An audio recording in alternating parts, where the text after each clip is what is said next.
Boa noite, senhoras, boa noite, senhores. É um prazer estar aqui nessa casa de amor, um pouquinho apavorado como sempre. A gente vai se esforçar para fazer o melhor hoje e entregar um pouco de conforto nas palavras. O tema, ciência do amor.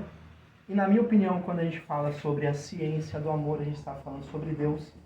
E falar sobre Deus também é falar sobre religião. E eu não quero falar sobre a religião espírita, nem a evangélica, nem o pessoal da Umbanda. Religião no seu termo, religar, se reconectar com Deus e reconectar com o Pai. Eu acredito que todos nós que chegamos a um centro espírita, a gente vem por um motivo. E geralmente é pela aquela dorzinha no coração, né? A gente sempre vem em busca de um conforto. Porque eles falam, a gente vai pelo amor ou vai pela dor? Eu, no meu caso, fui pela dor. E hoje eu estou aqui podendo trazer um pouquinho mais da doutrina espírita, da palavra do Evangelho segundo o Espiritismo. E hoje eu gostaria de falar sobre Deus, que é a grande ciência do amor. E estando aqui, eu já vou até pular um slide, porque quando a gente senta aqui muda algumas coisas, né? Quem já sabe, assim, a gente tem uma intuição, estuda em casa, chega a nós, vixe, muda tudo. Aí bate o apavoro. É isso aí. Então, se vocês querem mudar, me intuam, certo? Vou trazer um pseudônimo, ou seja, não é um nome fictício. E eu vou começar com uma história, certo? E a história que eu vou trazer é de Marcos. Marcos é um homem que morava em Minas Gerais e ele tinha câncer. Durante o seu processo, ele descobriu uma metástase. E na sua batalha, lutando pela vida, ele estava entendendo que ele estava perdendo essa grande batalha. Então, muito triste, ele pega e diz assim, pois bem, eu sou amigo de Chico Xavier, eu vou me despedir do pessoal, né? Que a mania, quem acha que já está partindo, começa a fazer despedida, começa... Né? E ele pega e vai até Chico. Chegando até Chico, ele abraça o Chico, ele beija as mãos e diz, Chico, eu vim me despedir do Senhor.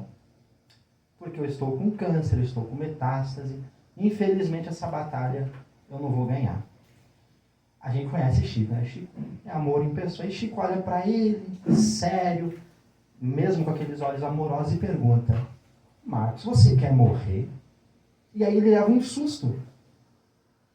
Porque qual que é a grande batalha dele? Não é para estar vivo? E aí ele fica pensativo, não, Chico, eu não quero morrer. Aí ele falou, mas você já pediu para o nosso pai?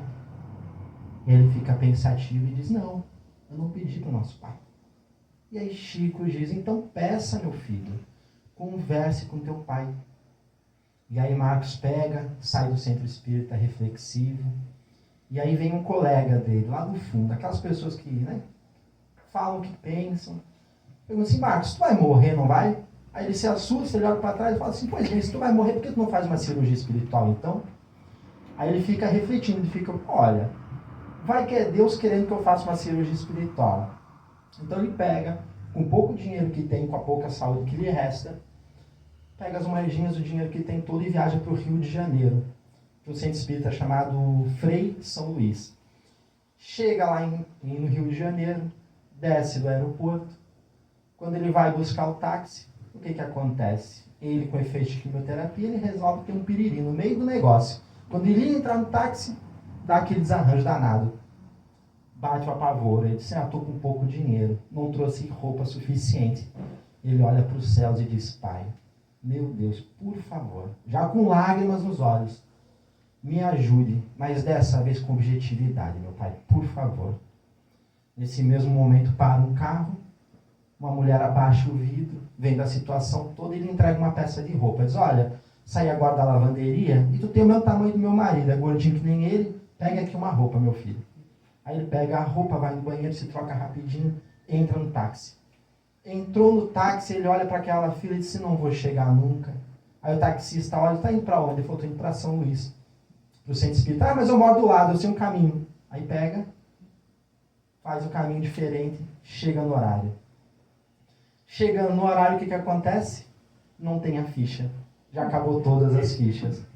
Aí ele olha para o céu e diz, meu Deus, lutei tanto, me ajudasse tanto até agora, e aí tropeça na reta final.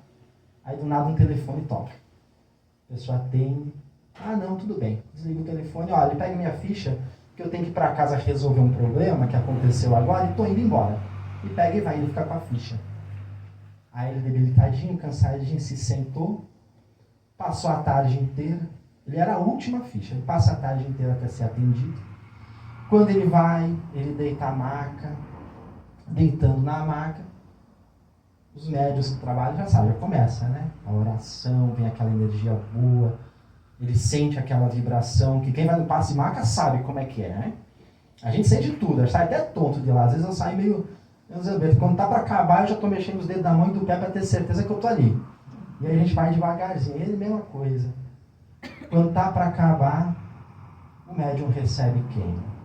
Ele recebe o mentor da casa. Aí o mentor da casa diz: você gostou, meu filho? Aí ele abre os olhos e ele fala: você gostou da objetividade de Deus? E nesse momento ele cai em choro.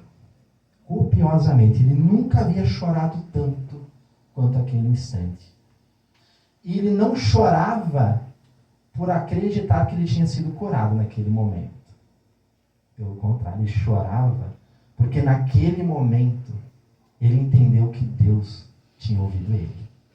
E ouvindo ele, foi ajudado.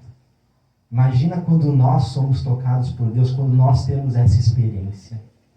Então, quando ele fala sobre a objetividade de Deus, aí ele tem a certeza que naquele momento Deus tinha ouvido. E aí eu digo mais. O mentor olha para ele e fala o seguinte: nós, trabalhadores do plano espiritual, já condicionados a uma vibração e uma elevação, não conseguimos entender todo o movimento e todo o processo que Deus realizou para que estivesse aqui hoje. Olha que impacto. Quanta coisa Deus fez, quantas coisas aconteceram e mudaram, para que naquele instante o Marcos fosse naquela cama, recebesse aquele passe, e mais do que o passe, ele tivesse certeza da objetividade de Deus.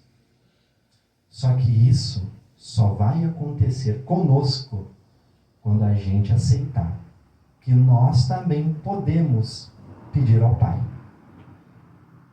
E parece estranho quando a gente fala, mas nós temos que aceitar? Sim. Quantos de nós verdadeiramente nos achamos merecedores de pedir alguma coisa para Deus? Quantas vezes a gente pede intercessão por outros, pelo santo, pelo mentor, porque tem medo de pedir para Deus? Porque acha que a gente é tão miudinho, cheio de defeitos, e ele está lá, né? É a perfeição. E ele nos ensina que nós temos que pedir para o Pai. Deixa eu passar aqui. E aí a gente encontra no Sermão da Montanha, lá do monte, que Cristo fez, que um dia vale uma palestra inteira, porque é lindo demais. Peça e recebereis, buscai e achareis, batei a porta vos será aberta, pois todo aquele que pede, recebe. Quem falou isso foi Jesus Cristo. O que ele estava dizendo com isso? Peçam, meus filhos, peçam e vocês receberão. E por que a gente não pede? E quando a gente pede, é de coração ou é com medo? Porque existe mais à frente uma conversa de Jesus falando se a nossa fé, porque ele avisa. Ele fala para os apóstolos que a fé deles era muito pequena, eles não tinham fé. E ele avisa: se a fé de vocês for do tamanho de uma sementezinha de mostarda, vocês moverão montanhas. E acreditem, pode acontecer. Porque isso aconteceu com Marcos. E com quantos outros mais podem acontecer? Quantos pedidos são atendidos? Para quem trabalha na área da saúde, quantos milagres a gente às vezes presencia? Quantas coisas que se revertem? Quantas mães que salvam filhos só pela oração? Porque Chico já avisava, a oração de uma mãe, ela arromba as portas do céu e chega até Deus. E aqui, dando continuidade, vós sois o sal da terra e a luz do mundo. Continuando o sermão da montanha, do monte. Quando Jesus fala essa frase, ele quer dizer o quê? Nós somos o sal. Eu posso temperar a vida, eu posso fazer a vida feliz, a vida alegre. Nós não viemos aqui para sofrer. E ele diz, a luz do mundo, eu sou a luz do mundo, vocês são a luz do mundo. A gente sempre está falando que estamos num processo de evolução, que estamos aqui evoluindo, porque erramos. Mas há 2000 anos Cristo falava, vocês são a luz do mundo. Ele não diz assim, vocês serão a luz do mundo, vocês serão o sal da terra. Ele fala, vocês são. E quantos de nós, olhando no espelho, acreditamos e confiamos em Jesus? Quantos de nós entendemos que somos luz? E ele fala, não deixeis a luz embaixo, mas sim no alto, onde todos possam enxergar. E o que a gente faz com a nossa luz? Essa é uma pergunta que fica. O que a gente está fazendo de nós e da nossa luz? Deixa eu passar aqui para o próximo. Opa, vamos voltar então, que tem mais um teminha. Continuando, o que a gente faz dessa luz que habita em mim? Porque eu sou filho de Deus também, Ele me criou. E Ele me criou ignorante e não mal. Que é uma diferença que às vezes a gente se perde. São duas coisas diferentes. E aí alguém pode questionar, mas Murilo, como que eu posso ser a luz do mundo se até hoje, até o dia de hoje na minha existência, tudo que eu tentei nada deu certo? Se eu me olho no espelho e eu me vejo abatido pela depressão, se eu me olho no espelho e sou dominado pela angústia, pela ansiedade, pelo medo, se eu me sinto fora de Deus, se eu me sinto longe da felicidade, e pior, se eu não me sinto merecedor da felicidade. E se alguém já passou por isso, a gente sabe o quão doloroso é ter esses sentimentos. E aí, numa explicação rápida, dentro da doutrina espírita, na época de Allan Kardec, Irmã Dufaux, no livro Escutando os Sentimentos, ela nos conta: os sentimentos de tristeza, de depressão, de ansiedade, de angústia, aquela sensação de não pertencimento a Deus e da felicidade, ela vem porque nós espíritos, enquanto espíritos, saímos da zona umbralina e reencarnamos. Ah, Murilo, quer dizer que eu estava no umbral? Olha, eu acho que todos nós. Segundo Chico Xavier, todos nós passamos por lá. Isso é algo para ficar triste, para ficar preocupado? Não. Porque se a gente não viesse no umbral, hoje a gente estava onde? Eu estava trabalhando no nosso lar. Estava lá sendo enfermeiro do André Luiz, né? Dando água fluidificada no plano espiritual. Estaria em outros planetas. Mas se eu estou no planeta Terra, num processo de provas e expiações, eu tenho que entender que da onde eu vim, talvez fosse um momento que eu estava lá triste, que eu estava lá deprimido, precisando de auxílio. E a irmã Dufaux, ela diz, desassociem os sentimentos do passado, da angústia, e associem-se com o que Cristo veio falar. Porque a tristeza e a depressão, elas não podem andar junto quando eu sou luz. E adivinhem, todos aqui somos luz. E se todos nós somos luz, se todos nós temos esta capacidade, por que não aceitarmos a felicidade? Mas Murilo, mesmo assim eu não consigo entender esse processo. Mesmo assim a dor não passa, me explica. Vou tentar explicar mais um pouco então. Deixa eu ver quando eu anotei aqui, eu tenho minhas. Imagina que Deus é o grande maestro da vida. Correto? O Evangelho, segundo o Espiritismo, a Bíblia, é a partitura. Então eu estou ali. Estou com Deus na minha frente, eu estou com a partitura aqui. E qual que é o instrumento? Somos nós. E o que a gente chama de instrumento? É o talento. É a parábola dos talentos. É o talento que Deus me deu. É o talento que eu desenvolvi. E pode ser qualquer talento. Então estou lá, no palco da vida, no espetáculo que é viver, vendo Deus à minha frente. Estou com a partitura aqui e estou tocando meu ukulele. Miudinho, pequenininho, né? E aí eu acho que eu sou pequeno. Aí eu olho para o lado e eu vejo o seu Luiz. O seu Luiz já está na bateria. Já está aqui, ó. Bumbo, prato, dando show. Eita, meu Deus. E eu com aquele ukulele pequenininho, de 4 notinhas. O que acontece com a minha partitura? Eu não erro a letra da música? Eu não me perco todo? Quem aqui gosta de cantar e tocar? Vai tentar tocar um violão ouvindo a guitarra? Não vai conseguir. Imagina um ukulelezinho do lado de uma bateria? Não vai. Eu tenho que olhar para o meu ukulele. E é o que está acontecendo nos dias de hoje. A gente pega as redes sociais e a gente se compara com a vida do próximo. A gente vai no trabalho e conversa com um colega e diz, meu Deus, ele comprou mais um carro e eu lutando para ter meu Fusca. E continua. A gente está se espelhando na partitura dos outros. Acreditando que a partitura dos outros, que o talento dos outros é melhor que o nosso. Mas não. Neste momento, nessa encarnação, o meu ukulele ele faz diferença sim. Porque Chico já falava, a gente não vem para a Terra para salvar as pessoas, para mudar o mundo inteiro. Esse trabalho foi feito por Jesus Cristo.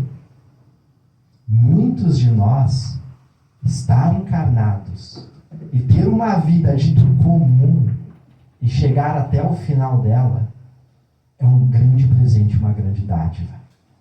Só que nós, infelizmente, estamos olhando o talento do próximo. E tem pessoas que estão na bateria. E aí tem a letra da música, como Zaqueu. Zaqueu tinha tudo. Correto? E ele era um cobrador de impostos. Naquela época de Cristo, cobradores de impostos não eram bem vistos. Não eram bem quistos. Zaqueu olhava para dentro de si e falava assim, meu Deus, eu tenho tudo. Eu tenho muito dinheiro, eu tenho muitas propriedades, eu tenho muitos empregados. Mas aqui dentro eu estou vazio. Da fonte da vida ela está seca.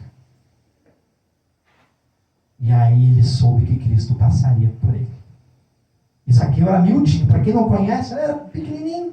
O que ele resolve fazer? Ele sobe naquela árvore para só poder observar Cristo passar. Cristo passa, olha para Zaqueu e diz, desça logo, pois hoje eu repousarei na tua casa. Os apóstolos ficam escandalizados, porque eles questionavam, como é que o Senhor vai para a casa dele, um cobrador de impostos, que cobra muito mais do que deve? E ele fica em silêncio e vai. Passa aquela noite na casa de Zaqueu e convida Zaqueu a sentar do seu lado na mesa. E conversa com ele. Imagina só, né? A gente sentado na nossa mesa conversando com Cristo. Daquele dia em diante, Zaqueu abre mão do que tem e passa a ser cristão. Durante várias outras encarnações, ele segue o Cristo. Inclusive, hoje, na sua última encarnação, ele deixou até o seu anel de formatura numa farmácia para pagar pela medicação de todos os necessitados. Porque na última encarnação de Zaqueu na Terra, ele foi o nosso amado Bezerra de Menezes. Para quem não conhece, foi um médico que muito ajudou. E que ainda é médico no plano espiritual. Que ele cuida de um montaréu de gente. E eu estou tentando mandar meu currículo para ele, tá? Só para vocês ficarem cientes. Nas minhas orações eu faço, olha, tem um currículo aqui para mandar. Quando eu desencarnar, tá? Posso lá ajudar com a guia fluidificada, coisa pouca. Pra aprender, né? Vai que a gente escapa de um projeto na solar. Se aproximando do fim. É uma frase miúda essa que está aqui. Mas ela me impacta muito. João, o evangelista, e um dos trechos ele fala assim: então o amor me amou. Vocês conseguem entender o efeito que isso causa? Entender que o Cristo olhou para ele, o amor, a personificação do amor, ele amou. E eu digo mais, Cristo ama a todos. Porque quando Simão Pedro desencarna, Cristo vem ao seu resgate e o leva ao plano espiritual. E chegando ao plano espiritual, eles passam 7 dias reunidos. Vamos falar em festa, por assim dizer. Era o repouso de Simão Pedro, por tudo que ele fez, o apóstolo. Quando dá o 7º dia, Cristo diz: agora eu vou partir. Aí Simão diz: vai partir para onde? Aí ele fala: para a terra. Enquanto houver uma única lágrima sendo derramada, por qualquer que seja o motivo de dor e sofrimento, lá eu estarei para secar. E Simão olha para Cristo e diz: pois vamos juntos. Eu não desgrudo do Senhor. E dizem que Simão Pedro continua até hoje trabalhando no planeta Terra, junto de Cristo, enxugando as lágrimas de todos nós. E se ele enxuga as nossas lágrimas, se hoje nessa conversa de 30 minutos, que o único intuito é fazer eu rememorar as palavras do Cristo e não as minhas, é rememorar o que ele disse: vós sois o sal da terra e a luz do mundo. Tudo que vocês querem, meus filhos, peçam, que ele lhe dará. Pois Deus é nosso Pai, é nosso Criador. Quem é mãe e quem é pai? Quem aqui negou um filho? Quem aqui deixou de dar o melhor para o filho? Se nós, que somos encarnados e miúdos, pelos filhos, imagina nosso Pai. Então peçam. Se precisar, se ajoelhem, como for e como queiram, que possamos pedir, que possamos aprender que somos a luz deste mundo, e que mais que isso, que nós somos merecedores do amor de Deus. E isso é independente do que eu fiz na minha existência atual ou das outras. Deixemos isso para trás, porque nós somos merecedores do amor do Pai. Certo? E no último slide: quando um de vós ama, que não diga, Deus está no meu coração, mas que diga antes, eu estou no coração de Deus. Quantas vezes paramos para pensar? Porque a gente fala: ai, Deus habita no meu coração, eu luto para fazer as coisas boas. Nós, trabalhadores espíritas, vocês, né, mais que eu não, eu estou vocês estão trabalhando, trabalho na hora de pedir, ai não, mas né, tem tanta gente mais na fila, vou pedir não. E às vezes a gente se esquece que nós estamos no coração de Deus. Nós fazemos parte do nosso Pai. Então que hoje, já chegando na reta final, possamos compreender a mensagem, que ela é simples. Nada elaborado, nada complexo, nada do Evangelho. Mas se eu lutar na minha existência para aceitar isto, nada me faltará. Pois aqui se forma uma família, lá fora se forma outra e ela vai expandindo. Se eu estou doente, eu vou orar.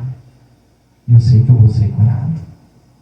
Aqui mesmo em Criciúma teve uma mulher que descobriu uma doença, teve um câncer de mama, e tinha um médico que deu a notícia e um residente. Enquanto o médico dava a notícia, ela, calma, tranquila, quase esboçando um sorriso no rosto. O residente, muito novo, olhou para ela e falou: meu Deus, ela não está entendendo não o que está acontecendo, e a gravidade do problema. Aí assim, com licença, moça, você está entendendo o que o médico lhe disse? Que você está com câncer? Aí ela olha para ele com muita serenidade e diz: eu entendi, meu filho. O problema não é o câncer, não. Eu só quero saber o que Deus quer que eu aprenda com esta situação. Olha a evolução que ela tem. Ela não se importou com a doença, não se importou com o diagnóstico. Ela não se abalou. Ela entendeu que aquilo era um processo, que ela deveria aprender algo. E ela aprendeu, muito provável. Diga-se de passagem, está curada. E é através dos milagres da nossa fé que nós vamos nos mudando, nos fortalecendo e nos melhorando. Se hoje a gente sair daqui agradecendo a Deus pelo que eu sou, deixando de me rotular, deixando de me olhar no espelho e colocar os meus defeitos, entender que hoje eu saio daqui, nossa, eu sou a luz do mundo realmente. Nossa, o Pai foi muito bondoso comigo. Se eu sair daqui hoje parando de reclamar da minha queda de cabelo, eu já saio um pouquinho melhor. Porque Deus quis assim. Até que você imagina na farmácia, né? Não, Xuxada, ele está lutando para isso. Eu sou pontual, eu sempre acabo no horário. Eu espero do coração, no fundo do meu coração, que essa mensagem tenha ajudado. E eu não acredito ajudado a descobrir algo, porque todos nós já sabemos, mas a nos reconectar com nós mesmos e principalmente a reconectar com o nosso Criador. Então eu desejo muito amor para todos nós, muita felicidade, porque todos vocês são a luz do mundo. Obrigado.